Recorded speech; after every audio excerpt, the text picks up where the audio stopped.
Lately, my social media feed has been filled with ads for shopping online, especially from Trendyol. They showcase a variety of great watch brands. Out of curiosity, I decided to give it a try because of the discounts for new users.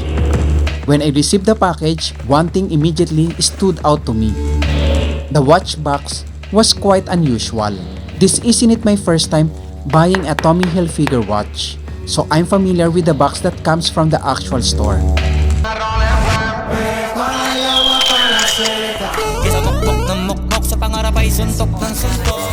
Catch flights, not feelings.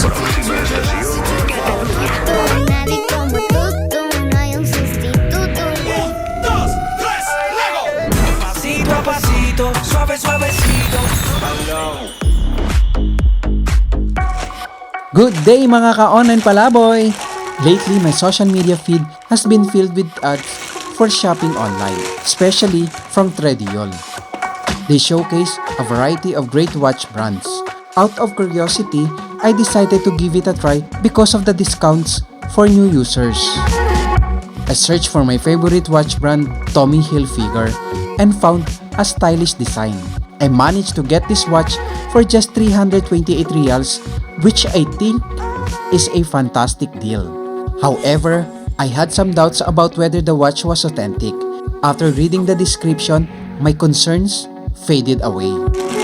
It only took 5 days for my package to arrive, and the best part is that I opted for cash on delivery. I usually prefer COD for most of my packages. It feels more secure to handle financial transactions, especially on unfamiliar platforms. When I received the package, one thing immediately stood out to me. The watch box was quite unusual. This isn't it my first time buying a Tommy Hilfiger watch, so I'm familiar with the box that comes from the actual store. The box is much fancier compared to this one I received. It was quite simple with just foam inside, unlike this one that included a pillow. I started to wonder if the watch might just be a Class A replica. To clear up the mystery, I scrolled through various social media platforms to find images of Tommy Hilfiger boxes. To my surprise, the boxes I found were the same as the one I received. At first, I thought the watch I bought was just a mid-range model that came with this box. However, when I discovered the flagship model from Tommy Hilfiger, I realized the box was exactly the same. This finally put my doubts to rest. Now that I've shared that quick backstory, let's dive into the unboxing of Tommy Hilfiger watch TH1791476.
Catch flights, not feeling so.